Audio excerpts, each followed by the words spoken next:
사도신경으로 우리 신앙을 하나님 앞에 고백하겠습니다.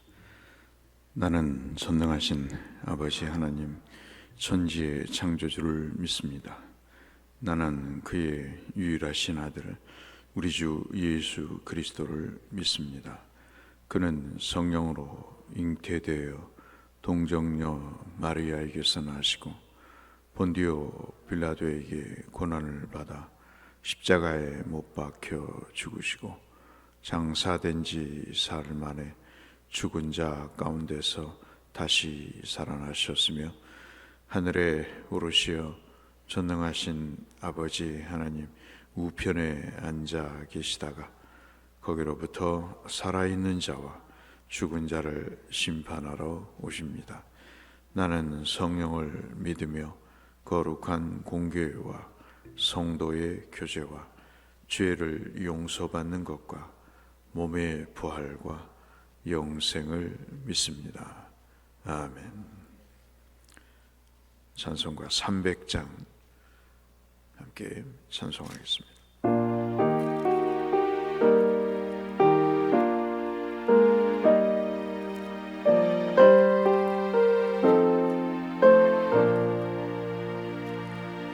내 맘이 낙심되며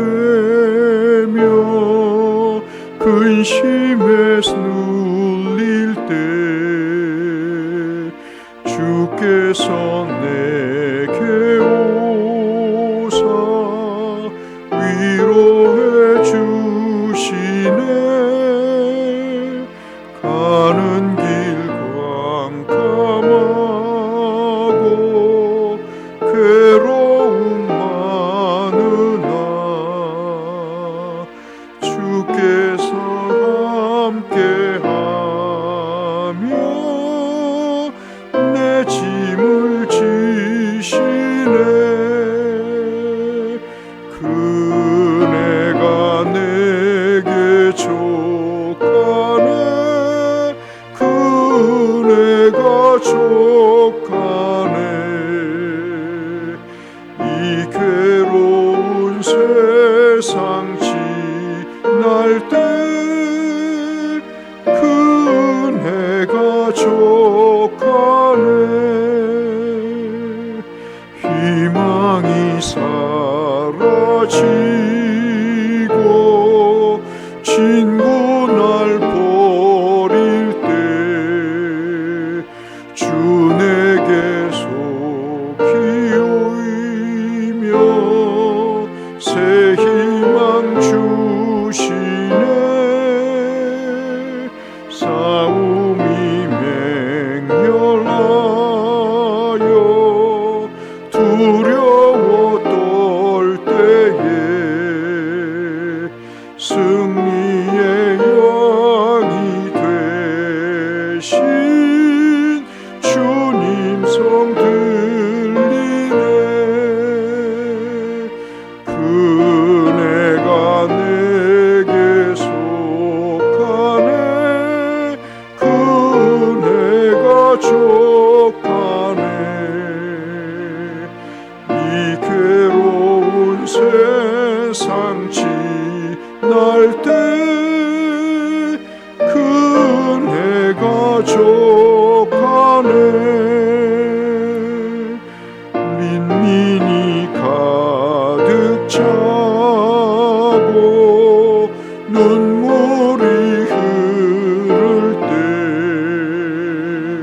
주 나의 곁에 오사 위로해 주시네. 환난이 닥쳐와서 어려움 당할 때 주님의 능력 입어 원수를 이기네. 그네가 내게 족하네. 그네가 족하네. 이 괴로운 세상 지날 할 때 그네가 족하네.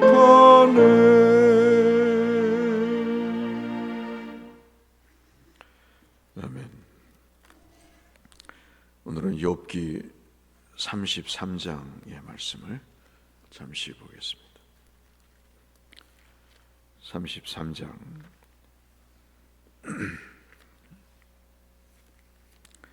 13절에서 33절의 말씀. 욥기 33장 13절에서 33절까지의 말씀.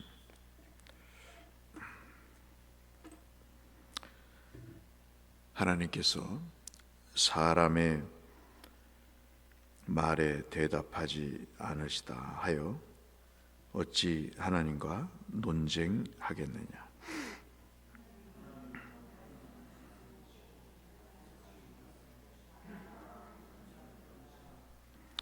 사람이 침상에서 졸며 감히 잠들 때에나 꿈에나 밤에 환상을 볼 때에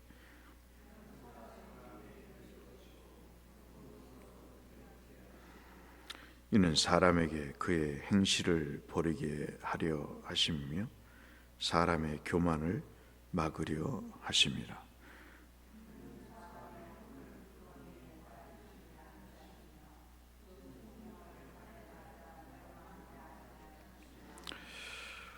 혹은 사람이 병상의 고통과 뼈가 늘 쑤심의 징계를 받나니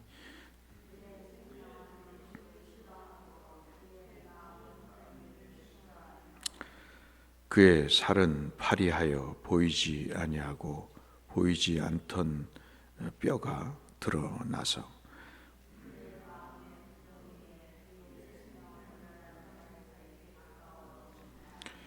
만일 일천 천사 가운데 하나가 그 사람의 중보자로 함께 있어서 그의 정당함을 보일진대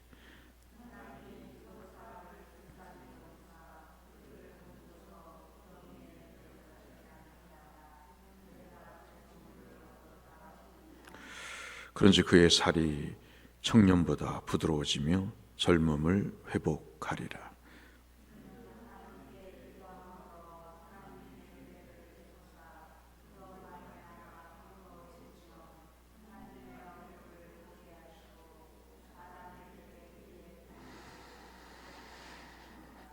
그가 사람 앞에서 노래하여 이르기를 내가 범죄하여 옳은 것을 그르쳤으나 내게 무익하였구나.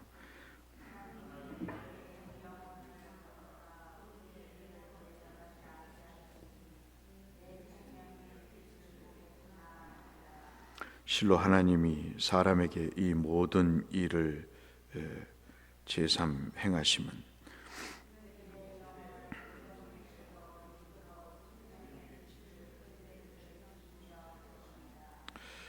욥이여 내 말을 귀담아 들으라. 잠잠하라. 내가 말하리라.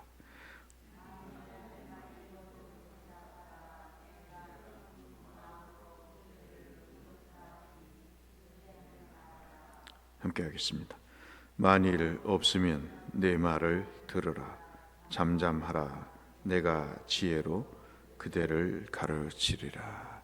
아멘.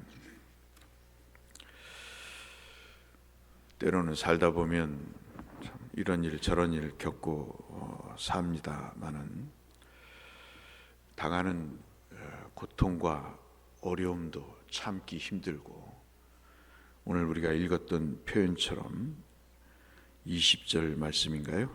보시면 음식도 생명에 필요한데 그것도 귀찮고 마음은 별미를 싫어하고 정말 살은 파리하여 보이지 않고 보이지 않던 뼈가 드러나는 그런 상황에서 누구의 충고가 여러분 마음에 와닿겠습니까?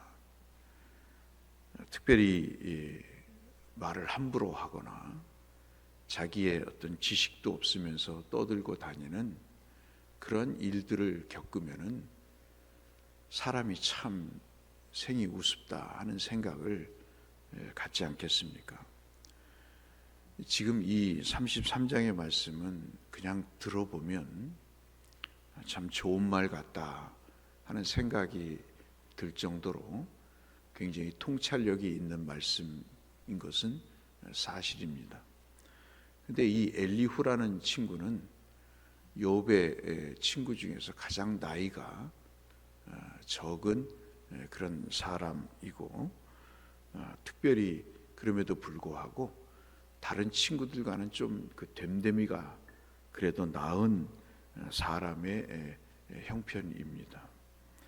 근데 우리가 이 말씀을 좀 읽어서 보시면 그냥 읽으면은 잘 이해가 되지 않는 말씀 같습니다. 왜냐하면 이 말씀은 욥이 한 말에 대해서 답변을 하는 그런 말이 됩니다.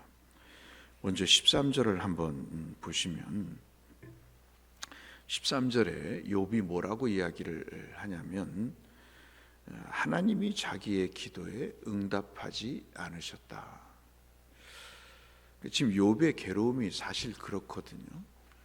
나타나셔서 너가 고난 받는 게 이러이러한 이유 때문이다. 솔직하게 내가 사탄이 찾아와서 너를 좀 괴롭혀 봤으면 좋겠다. 그럴 때 너만한 사람이 세상에 없으니 네가 괴롭혀도 그의 신앙이 물러서거나 변질되지 않을 것이다.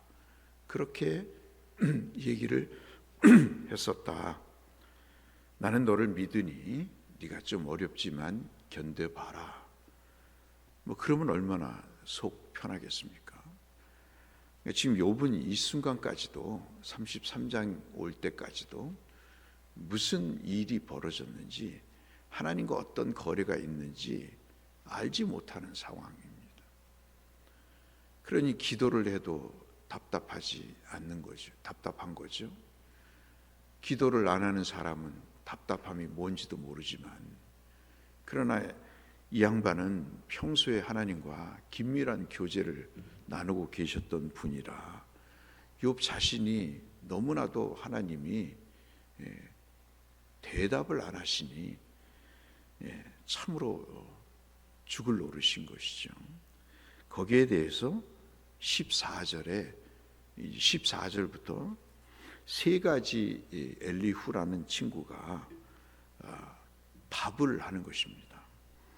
그 답이 14절에 뭐냐면 이런 거죠. 하나님께서 계속 말씀을 하시는데, 즉 여러 가지 방법으로 말씀을 하시는데, 야, 네가 그것을 깨닫지 못하는 거야. 참 받는 고통도 힘들어 죽겠는데 깨닫지 못한다고 하니 더 그렇지 않겠습니까? 여러분, 기껏 교회 나와서 설교를 듣는데 내가 좀 위로를 받고 힘을 얻었으면 좋겠는데, 저 설교하는 사람이 깨닫지 못한다고 떠들고 있을 때 여러분 마음이 편해서 가겠습니까? 속으로 그러겠죠. 너나 잘하세요 라고 하겠죠. 그러니 무슨 은혜를 받고 무슨 삶의 변화가 있겠습니까? 욥은 엘리후보다도 더 하나님의 말씀을 깨닫기를 원하고, 그분이 어떤 방법을 통해서 꿈이든 지금 엘리후가 말하는 이상이든 환상이든 한 번 말하셨든 반복으로 말하셨든 깨닫기를 원하는데 도무지 하나님은 응답하지 않으시거든요. 그러니까 이 일에 대해서 동상이몽같이 엘리후는 자기 말을 하고 욥도 자기의 말을 하는 것이죠. 이런 상황에서 17절, 18절 말씀, 15절부터 18절까지의 말씀을 보시면, 그래서 15절 같은 경우에는 욥이 못 알아들었다고 면박을 주는 그런 이야기를 하는 것입니다. 그리고 17절, 18절 말씀을 보시면 하나님께서 이렇게 네가 알아듣지 못하는 방식으로 말하는 것은 네가 교만하기 때문이다. 뭐 이제 걸핏하면 이제 그런 얘기를 하는 거죠. 하나님이 잘못된 게 아니라 네가 잘못된 거야. 네가 교만하기 때문에, 네가 교만한 그 내용 때문에 결국 구원하시기를 원하시는 하나님이 말씀해도 못 알아듣는 거다. 그래서 고통 속에 하나님이 분명히 임재하셨는데, 그런데 네가 하나님의 존재를 잘 모르고 있는 것이야. 욥은 또 그러지 않겠습니까? 기록엔 없지만 참 훌륭하신 분이라서, 이놈아 너도 한번 당해봐라, 너도 한번 겪어봐. 네가 그 말이 나와? 그렇잖아요 여러분. 남이 암에 걸렸어도 내가 지금 곧불 때문에 돌아가실 지경이면요, 암보다 내 지금 감기가 더 심각하듯이 이 젊은 친구가 함부로 이야기를 한다고 느끼지 않겠습니까? 두 번째 내용은 19절로 28절의 말씀인데요, 간단히 설명을 드리면 두 번째 엘리후가 충고를 주고 훈수를 두는데, 하나님께서 질병이나 고통을 인간의 영혼을 가르치는 수단으로 주신다는 거예요. 아니 이렇게 말 못할 사람이 누가 있겠습니까 여러분? 제가 부목사 때 신방을 갔는데 어떤 권사님이 다 신방을 마치고 이제 가려고 그러는데, 아무개 집사, 당신 내가 기도하니까 그게 잘못됐어. 하나님 그게 잘못된 거니까 당신한테 이런 어려움을 준 거야. 그러니 하나님 앞에 회개를 해. 이게 말입니까 뭡니까? 와서 그냥 힘들겠지. 그러니까요, 당해봐야 알아요. 당해봐도 못 오는 사람도 있지만, 그런 싸움이 났어요. 병실에서. 그 교인들이 있는데, 다른 사람들도 누워 있는데 양해를 무릅쓰고 예배를 드렸는데, 그 환자와 교인이 싸우고 있는 거예요. 얼마나 창피한지 알 수가 없는 그런 상황이었습니다. 그렇죠. 때로는 우리의 인생을 살다 보면 질병이나 고통을 통해서 우리를 깨닫게 하시는 부분이 있습니다. 근데 여러분, 지금 뼈가 드러나고 음식을 먹을 수 없는 상황에서 네가 교만하니 하나님이 내게 준 질병이 너를 깨우치게 하시는 거야. 이것을 받아들일 사람이 여러분 몇 명이나 되겠습니까? 그럼에도 불구하고 우리는 그 말씀을 하나님의 말씀으로 받는 거죠. 그 사람이 어떤 인격적인 수준에서 이야기를 했는지 속은 상하고 힘들어하지만 얼토당토하는 얘기도 하나님의 음성으로 우리는 듣는 거죠. 그래, 하나님이 내게 깨우치실 부분이 있기 때문이지 라고 이야기를 합니다. 근데 이렇게 엘리후가 이야기하는 19절부터 28절까지 이 내용은 8절에, 우리가 읽지 않은 8절에서부터 11절까지 욥이 불평을 했다는 겁니다. 뭐라고 불평을 하냐면, 하나님께서 직권남용을 하셨다는 겁니다. 전능하신 하나님이 자기에게 힘으로 고난을 가하게 하셨다는 거예요. 그렇게 얘기를 했다는 거예요. 참 우리가 기도하는 제목 가운데 알아들을 수 있는 이해 능력을 달라고 기도하는 것도 필요할 것 같아요. 8절부터 11절까지는 하나님이 폭력을 행사하셨다는 게 아닙니다. 전능자가 힘을 쓰시면 살아남을 자가 누가 있겠냐는 거예요. 여러분 생각해 보십시오. 등치 큰 사람이, 마동석 같은 사람이 한 번 때리면 죽는데, 하나님이 한 인간을 치는데 살아날 사람이 어디 있겠습니까? 자기의 고통을 호소하는 거거든요. 그런데 그 일에 대해서 엘리후가 질병과 고통은 하나님이 깨우치게 하시는 방식이라고 이야기를 하는 거죠. 세 번째, 마지막이 여러분이 방금 읽으신 26절부터 28절까지의 내용입니다. 그 내용은 어떤 거냐면, 이거는 우리가 참 받을만 하는 말씀 같아요.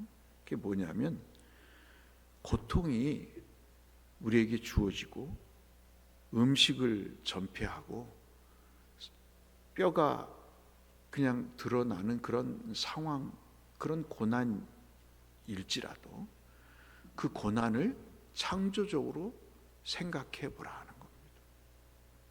그게 26절로 28절의 내용입니다. 그래서 이 고난을 통해서 하나님이 너를 새롭게 빚어 가신다는 겁니다. 그래서 이 하나님께서 이런 회복을 하시면 하나님이 내게 그전보다 큰 은혜를 베푸실 것이다. 이게 이제 우리가 욥기를 전공하는 사람들이 이야기하는 복선이라는 것이거든요. 이 엘리후의 말을 통해서 하나님은 정말 욥을 회복하시는 겁니다. 욥기에 이런 구절이 몇 구절이 있습니다. 그래서 이 엘리후의 말의 요점은 하나님께서 가장 잘하시기 때문에, 하나님은 사람보다 크시기 때문에 너를 악하게 대하실 분이 아니고 너를 선하게 대하실 분이다. 그래서 이 고난 속에 있는 하나님이 가르쳐 주시는 귀한 은혜를 네가 긍정적으로, 창조적으로 받아들이면 그것이 내게 은혜가 되고 복이 된다 하는 말씀을 하고 있는 것입니다. 그래서 하나님께서 욥 안에 하나님이 주시고자 하시는 뭔가 긍정적인 일을 지금 이루고 계시니 너는 입을 다물고 하나님의 이 뜻을 살피는 것이 중요하다. 그러면서 내 말이 틀렸냐? 마지막 부분에 보시면 네가 할 말이 있으면 해봐라. 그런 이야기를 지금 마지막으로 하고 있는 것이죠. 우리는 여러 말을 듣고 삽니다.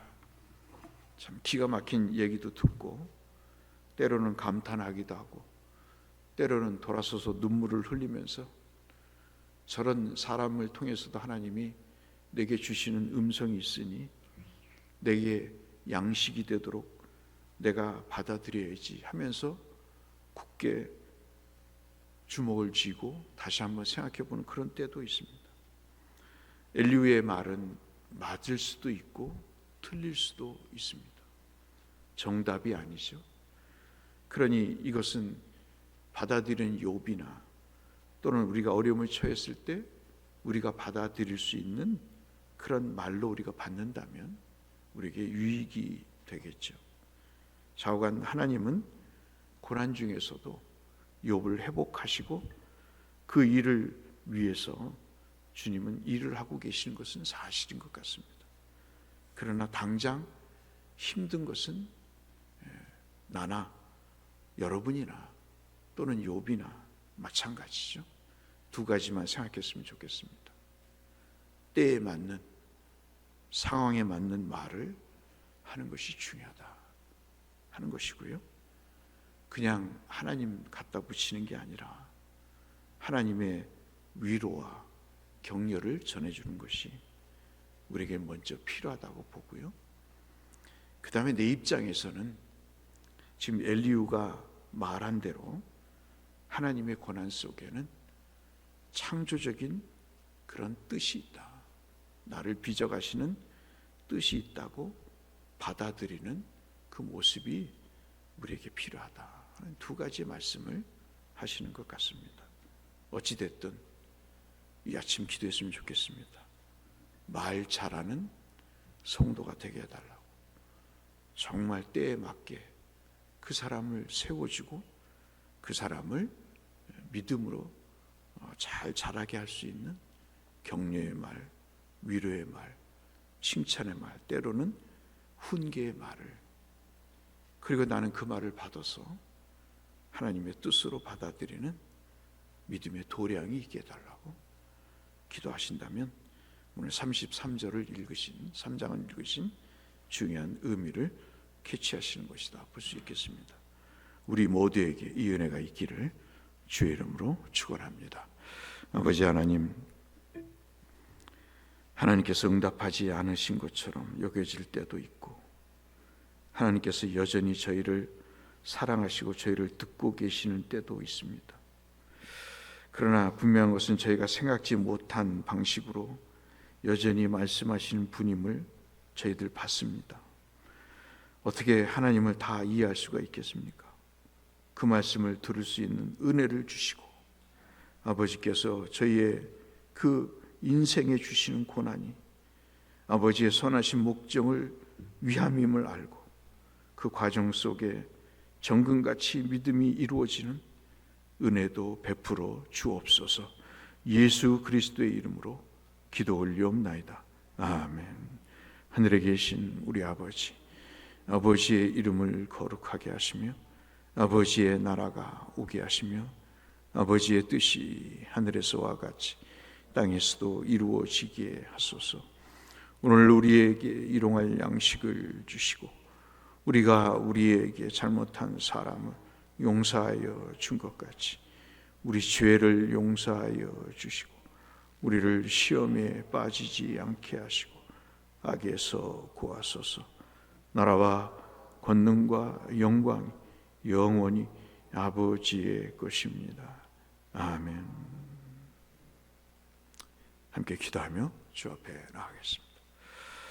아버지 하나님 감사합니다. 오늘도 살려주시고 하나님 믿음으로 이끄시고 말씀 속에 주님의 음성을 듣게 하심을 아버지 감사합니다.